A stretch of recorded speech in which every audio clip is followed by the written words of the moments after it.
When you're blue and kinda lonely too, you'll find a smile will go a long, long way. Though you're down, don't sit around and frown.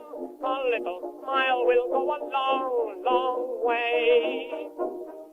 Never grieve, just try to make believe the sky is blue, although you know it's gray. Don't you pine, it's just a waste of time. You'll find a smile will go a long. Time for another rousing adventure. It's Ron and Jen's Great Escape, and this, believe it or not, is podcast number 126. 126. 126, and we still got kicks, like Molly. We still got kicks. Like what, Mom. did I just knock something down? Something fell. No. I think it's my dentures. I don't know what it is. But yeah, it's just like Sally O'Malley. We like to kick. Sally O'Malley. A couple of house cleaning tidbits. Let's thank our sponsors first, okay? O'Hara Senior Care Services. Brenda Lee O'Hara can be reached at 401-345-1811. Online, it's o'haraseniorcare.com. Greg's and their 4 great locations, Providence, Warwick, East Providence, and North Kingstown. We'll be talking about their menu in just a bit at gregsusa.com. And Operation Stand Down, Jen's going to talk about them and the wonderful work that they do. Yes. OSDRI.com. .org. I always do that. It's like it was like when they changed the mass from Latin to English. It was like, your neck snaps. I've been to a Latin mass. Have you ever been to one? Yes, yeah. I Sure. used to go with my dad, and then I started going to French mass as well. I just wanted to hang out with him on Sundays, and he let me. And he dragged me to mass, and I'd sit there, and I thought, Latin high mass. Why did I do this? I just sat there. Most funeral masses were done that way when I was a kid. It was, a high mass. House cleaning items. You mentioned, I don't know if you did it on the radio program, shameless plug, which you can hear Saturday mornings at 7 on News Radio 920 WHJJ. We have a good time. And 104.7 FM. You can listen to it online at News Radio 920. 920WHJJ.com. You mentioned, I don't know where, it was one of our things, that Andrew Dice Clay is touring again. I did. I mentioned it on the radio show. Okay. I'm almost sure I did. And the thing about Andrew Dice Clay is he's so, I don't want to say obnoxious. He's just very yes, he is. Vulgar. Yeah, and is it going to fly? And he's vulgar in a funny kind of obnoxious way. Well, he's a sexist. Old. He's a sexist too. His whole act is a sexist thing. How old is he now? 63. Oh, that's it? Yeah. Is that going to fly, you think? Why not, I guess? I think, you know what? I think so, because I think that so many people are sick of having to tiptoe around everything. Right. Especially comedians. Yeah, I think these days, I mean, there was a woman who was talking about Dylan, what's his last name, Mulvaney or Dylan? Yeah, the Bud Light individual. Bud Light person. Yeah, and person. So this comedian said, "It's so you've almost had a year of womanhood and you still don't have any female parts, or you still didn't get rid of your male parts yet." And so, but she said that in a vulgar way, and she was lambasted by a group of women in the crowd who, screamed at her, and they finished their French fries before they screamed at her. Of course they did. Screamed at her, then left, then flipped her table. So I mean, great. People are just too touchy. The closest that Andrew Dice Clay's tour, if you're interested, will come to the state of Rhode Island is nearby Massachusetts at the Cabot Theater. And it's coming up on June the 9th, so it's just around the corner. And his tour takes him to Hawaii, too. It's very strange. Wow, good for him. Very, very strange. Another piece of house cleaning, and I texted you the other day because I'm watching the Red Sox game on NESN the other night, and the broadcast crew is doing their show they're doing the play-by-play from the monster seats. Oh, yes. And they said it's to celebrate 20 years of the monster seats. You and I broadcast the morning show that we were doing 20 years ago. Can you believe crazy. that? I was 34. Yeah, and remember. No wonder my skin looked good. And one of the things that really jumps out at us is that was before 9/11. Yes. And we just rolled right into Fenway Park early in the morning with equipment, and nobody questioned us. I think it was, what was this, maybe like 4:30 a.m.?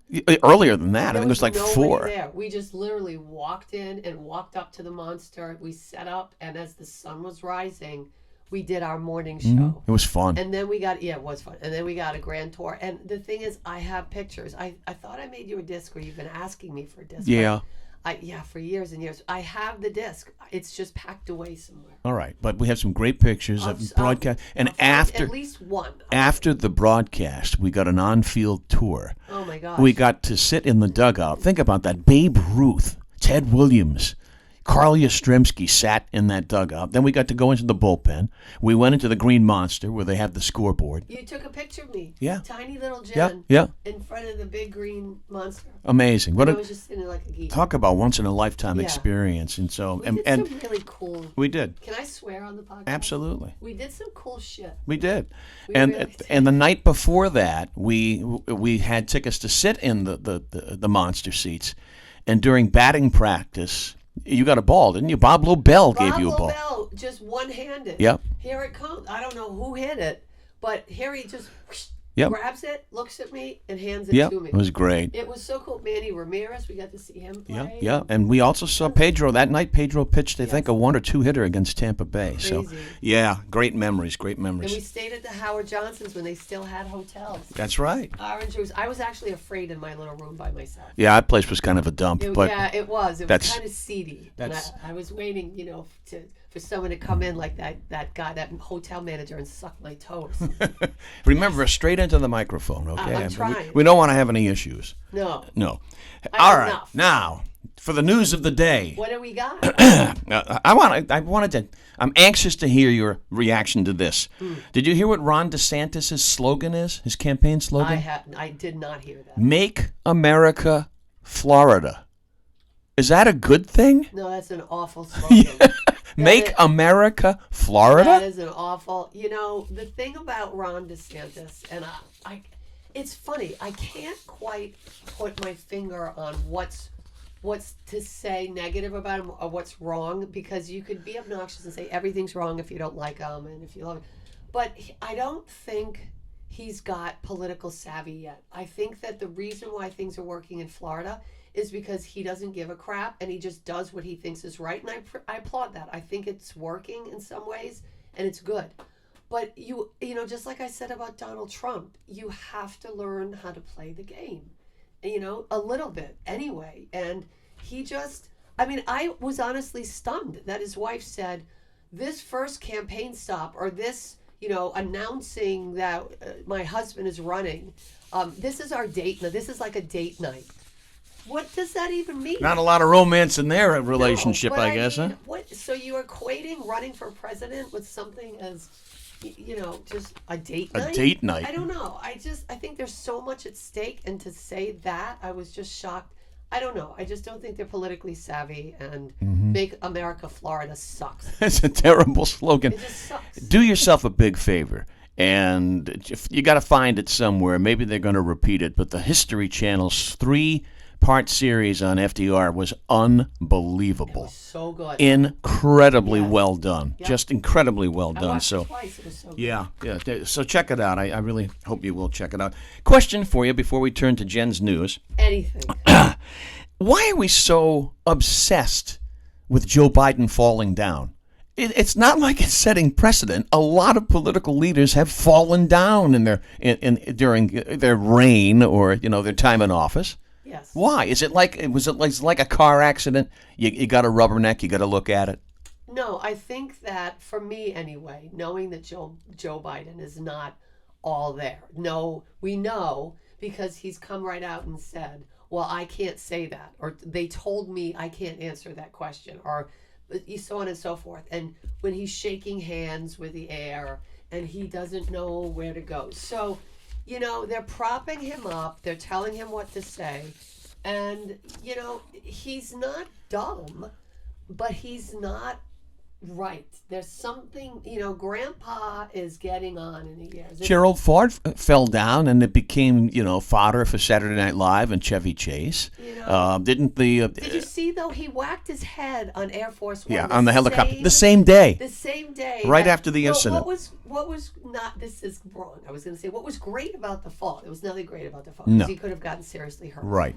But what was great about the fall was that after he trips, he does this. And he points because he knows that this is a really bad look. And he points to the sandbag straight away. That did it. That did it. It's kind of when you trip on nothing and you turn around and go, you know, in the sidewalk when you're And walking. you, Yeah, and then you just, so I don't know. I just think it puts in people's minds. But that's why he did that primetime address, you know.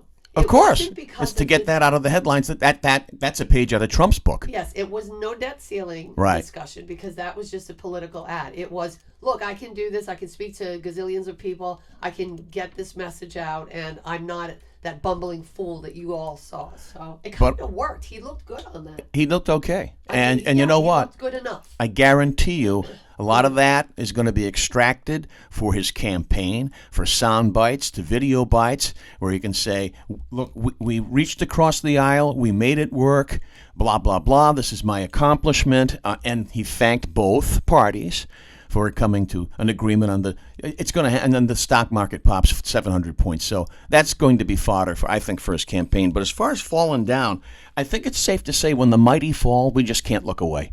We just can't look away. I mean, listen, why do we watch figure skating? To see them fall. Because you don't expect them to do the triple axel. So when the mighty fall, it's just very, very difficult to look away. But you know what? It's also comparable to slapstick. We laugh at slapstick comedy. You know, the Three Stooges, people getting slapped, pies in the face. It just breaks up a serious moment when something like that happens, and we just start laughing. You know, the same thing. The opening for the Dick Van Dyke Show, where Rob Petrie trips over the ottoman, right? It's like the hassock. He falls over right, the hassock. the hassock. There's a nano word. He falls over the hassock. And well, why do we watch figure skating? Because we don't expect them to do the triple axel. We expect, or during the pairs competition, you know, when he's twirling the girl up in the air. I mean, you're thinking there's no way. No and way. then when she falls on her buttocks. Bada boom. That's it. That's the moment you were waiting for. Dancing with the Stars. That's when right. Linda McCartney. McCartney's leg. Everybody's leg flew off. No, we were hoping her leg was going to fly Oh, off, God, but it no. See, that's you're playing the game in your mind. All right. Before we turn to, She's got a prosthetic leg. She does. For people who don't know. So we thought she was doing the tango. but we were rooting for the other leg to fly off. I'm kidding. Hey, by the way. Just joking. You know what? Speaking of other leg flying off, before we get to Jen's news, the running of the bulls has begun. Has it started? I believe it has. I saw something on the Good Morning America product the other day. And who do we root for? We root for the bulls. Go Bulls. Yes. Go Bulls. Go ahead. Go ahead, Bulls. I mean, they're terrorizing you. Get them. It is time to tell you what's going on at Greg's, and then Jen will speak of Operation Stand Down for just a bit. Greg's, 4 great locations. I want to talk about what's going on in North Kingstown with that new outdoor deck they put up there. It's open now. Boy, they really stepped up outdoor entertainment and dining there. Brand new outdoor dining area, new outdoor space, full bar, 15 seats, multiple local Rhode Island brews are on tap, too, so that's nice. So they support local businesses. That is nice. Yep, large TVs. 15 tables for dining, too. Now, this is a permanent structure. It's fully covered. It has roll-down, weatherproof sides just in case Mother Nature wants to erupt. Live music every Friday and Saturday is going to start on June the 16th. New twist on Greg's that you need to see. Don't forget the great desserts at Greg's featuring strawberries are back with strawberry shortcake and strawberry cheesecake, too. Greg's for quality, value, and cleanliness, a Rhode Island tradition for over 50 years. Give them a buzz or log on to gregsusa.com. Now a word about Operation Stand Down Rhode Island. Yeah, if you're a soldier and you've got stuff going on, whether it's you need help with a disability claim, or you're struggling to find a place to live and that happens, or do you know that they have a food pantry? If you're a soldier in need and you just need a few extra items, you can go over to Operation Stand Down and they'll help, whether, honestly, pasta, peanut butter. I've been there a couple times. That's great. When things have been super tight. And, they help you get back on your feet and find some dignity again. So if you're a family member of a soldier, or if you're a soldier, just, you can call Tony DeQuattro, or you can find them at osdri.org. They really do amazing work, and they help save my life. All right. Now we shall turn to Jen's News, America's Jen's favorite News. segment. Jen's News, America's favorite. I have a little bit of a cold. America's favorite segment. You can high Hey, five. You're going to high five Superman. Yes. There we Speaking go. of Superman, go to our Facebook page. Check out Ron and Jen's Great Escape on Facebook. I post some really wild stuff. Ron and I, we like to have some fun. But because you're such a Superman, Geek. Yeah, you are. I posted a video of Chris Reeve. I was going to say Christopher Reeves. Chris Reeve talking about how he approached the role as Superman and what he thought of in his head. It's really interesting. It is. He is a deep, smart man. He was a method actor. Wow. He was a method What a actor, smart so he got into the roles big And he time. used the word rather. Rather. He must have been in prep school. Yeah, They probably. do that at prep school. All right. Jen's news. Let's talk about AI. AI is everywhere. I know.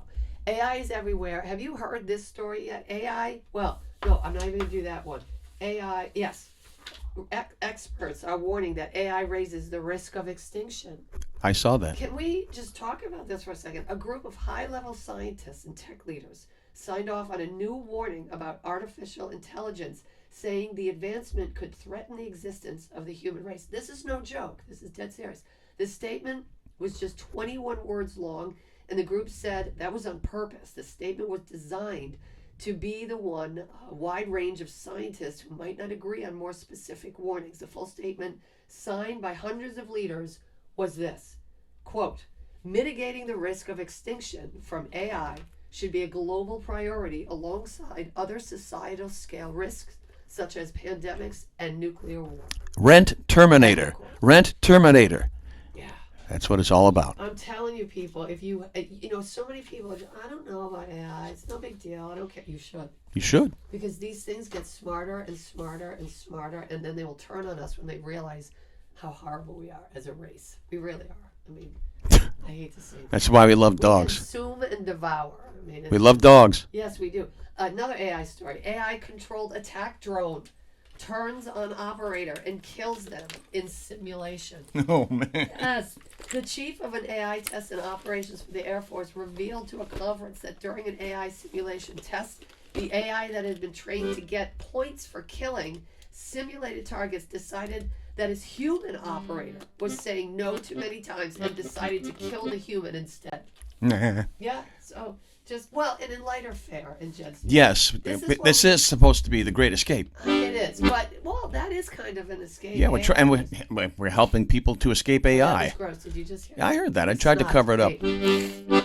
And these things happen. Yes. Oreo is bringing back 2 summer-themed flavors, which is strange because you can change the name of any Oreo and the flavor or the color.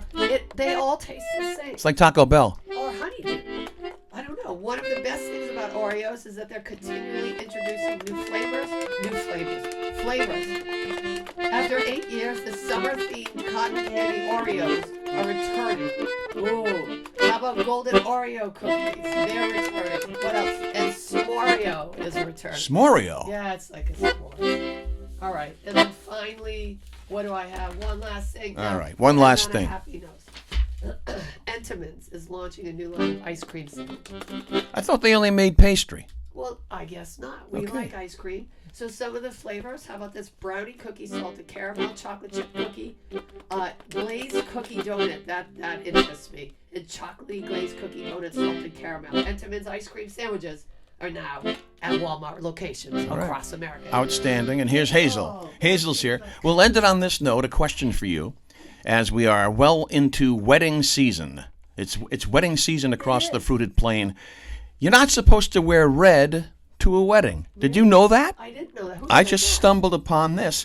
People just learning why you shouldn't wear red to a wedding, and they're completely stunned. Look, I'm stunned. The reason is there's an old wives' tale out there that says wearing red signals that you have hooked up with the groom. I never heard of that before. Who said that? Getting a little side order. That's awful. And you know, there are some people that have done that. What? Hooked up with the groom? Yes. And then they wore red, The probably. maid of honor hooks up with the groom, and Oh. that's dicey. Oh, I know. What not a way good. to start a Nick marriage. so schlecht, as they say in the old country. Thank you, O'Hara Senior Care Services and Brenda Lee, 401-345-1811, o'haraseniorcare.com. Check out that great outdoor deck at the Greg's in North Kingstown. Greg's with their 4 locations, Warwick, East Providence, North Kingstown, and also in Providence, of course, in Operation Stand Down, Rhode Island, osdri.org. I got it right that time. Good job. Ron and Jen's Great Escape, the radio show, Saturday mornings at 7 on News Radio 920 WHJJ 1047 FM. Listen online, 920WHJJ.com. And you can read our weekly commentary on rinewstoday.com every Wednesday. Stay nice to each other, and we'll see you next week. Try.